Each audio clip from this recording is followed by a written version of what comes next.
Hello my friends, I'm Rich Larson and I'm the IRC Tire Guy. Today we talk about the 2023 ElectricMotion EM Pure Trials bike. This is our first electric motorcycle review on this channel, and in addition to that, this has turned into our longest review ever. I have so much to say about this machine, so for all you people that hate to hear me ramble, here's the short version. I like it a lot. Now settle in for the long version. Since electric motorcycles, or electric automotive machines in general, are a somewhat galvanizing subject, I have to mention if it has two wheels and an engine, no matter the form of propulsion, and IRC tires fit, I'll ride it. That being said, this review is 100% on the overall performance of this machine, nothing more. ElectricMotion is a French company established in 2010 with the mainstream introduction of the EM Trials bike. One of the first competitive electric bikes that comes with a wet clutch. That's right, you change the oil and everything.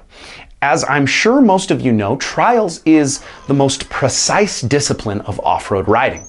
The required maximum control of traction, balance, and body position make this sport one of the hardest to master and the most beneficial to practice, especially if you're an off-road athlete that rides a lot of technical terrain. Trials is the best way to hone in your ability to conquer the elements. For this reason, a clutch is required for this style. Now, I know most electric fans will say, why do you need a clutch? With electric, you have immediate power and torque. You have the speed of light at your fingertips and a more tunable, adjustable engine. Although in the future we will have more tunable and adjustable electric engines, there is a weak point currently: the human input into the machine.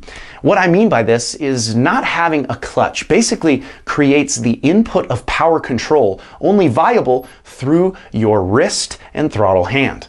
I've mentioned this before, but I compare your clutch control to your suspension. This is like taking away a form of control within your suspension settings, like only having rebound or compression, one or the other, not both. When fine-tuning suspension, or for that matter, your power output for traction, we want as many forms of control as possible. Simply put, far as power goes, two forms of control, clutch and throttle, is better than one, just throttle. Now, I did put a bit of time on the Alta electric machine, and I actually rode it over a K-rail. And I do have to say that was one of the more sketchy things that I've done. I actually preferred the 350-pound 701 with a clutch over the all-throttle Alta. This is why as soon as I heard talks of the ElectricMotion EM Pure, the electric trials bike with a clutch, I was excited to test.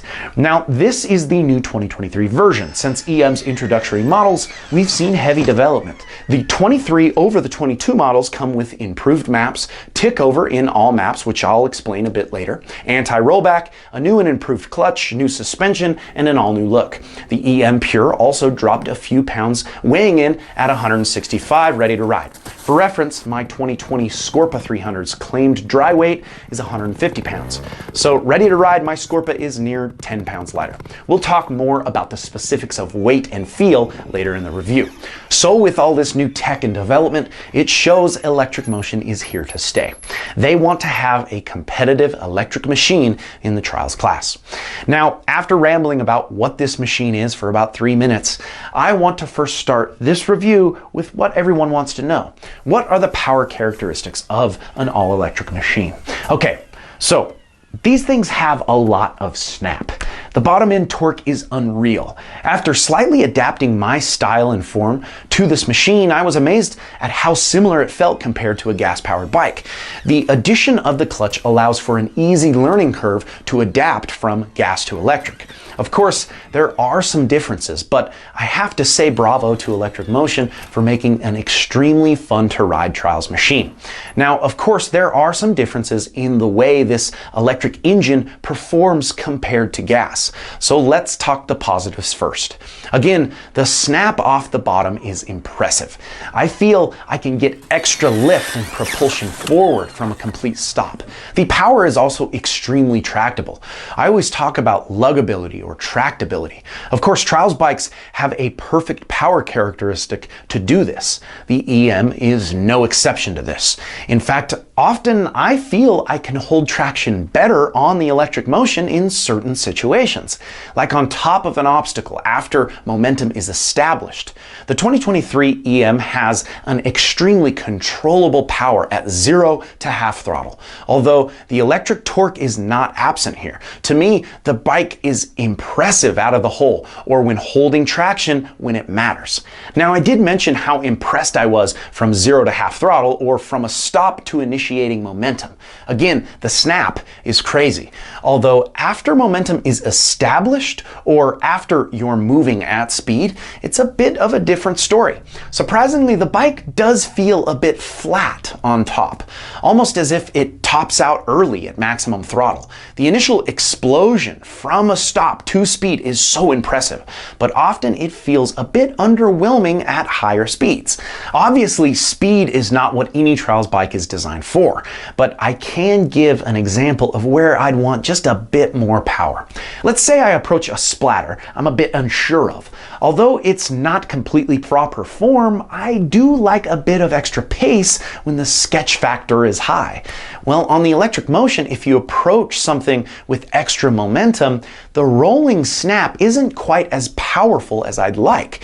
In fact, on this bike, often I prefer to hit things slower to find that extra grunt when needed. Now, the truth is, this bike has more than enough power for the average trials rider and about 99.9% of hard enduro riders looking for a trials cross trainer. The benefits of the trials bike are not gained from power or big sends. They're made from slow speed control, balance, and persistence. So understanding that the power of this machine is perfect for the majority of riders needs to be said. At my level of trials riding, I personally don't need a 300cc machine. I'm really not a trials rider. I'm just looking for the crossover benefits. Plain and simple, I'd say the bottom end of the ElectricMotion feels like a 300 or more, but the top feels closer to a 125 or 200. Again, personally, I believe that's plenty. Now on to more specific engine characteristics. Let's talk a few features the ElectricMotion has. I mentioned earlier Tickover engine settings. This is basically a high idle that sort of keeps the bike moving forward and continuously puts a slight load on the engine.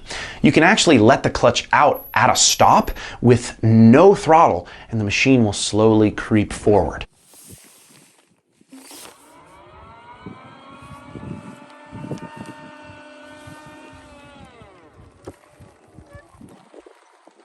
This might sound weird to some of you, but I prefer this significantly over its basic form.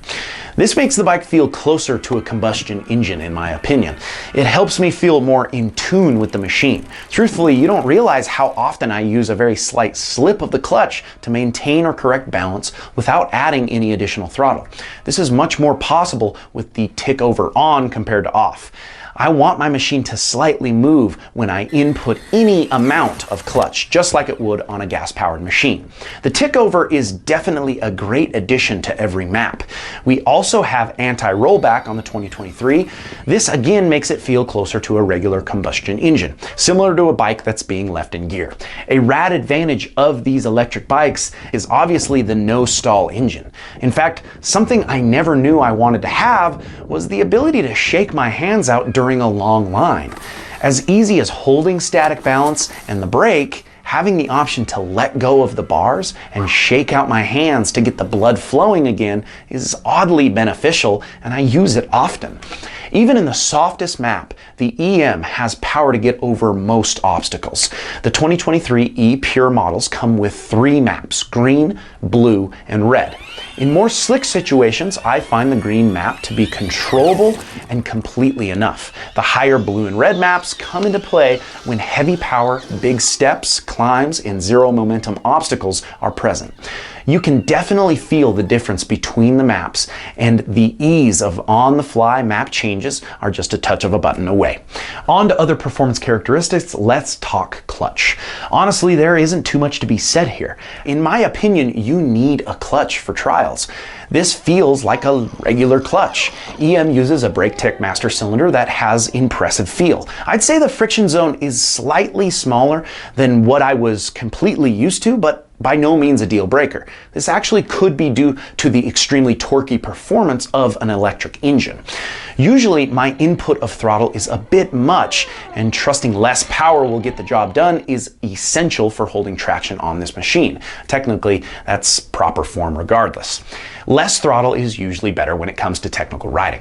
Now, a specific characteristic to this clutch and electric engine together is the way the RPM increases with throttle input. This is something that took a little getting used to for me. I found after inputting just over a quarter throttle and holding steady, the RPM increases exponentially on their own. In certain situations, I won't realize I'm holding the throttle slightly on and actually needing to remind myself to completely let off.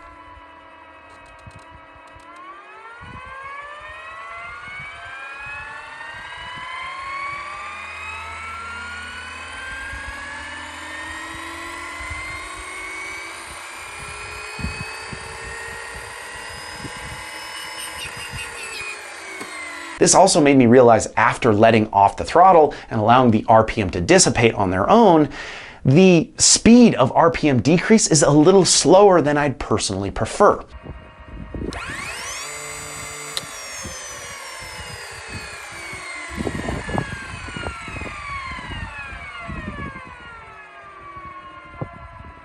This again takes a little bit of getting used to and really requires your precision with throttle input. The suspension on the 2023 is upgraded with an all-new Riger shock.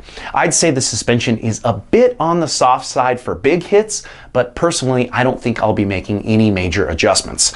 Along the lines of suspension and overall ergonomic feel, the bike is a bit on the heavy side. I mentioned earlier the 10 to 15 pounds or so of additional weight the ElectricMotion has.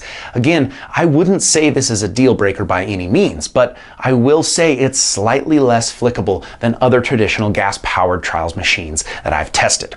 But let's just say for me, the skills transfer to the big bike much better. Lastly, let's talk battery and charging.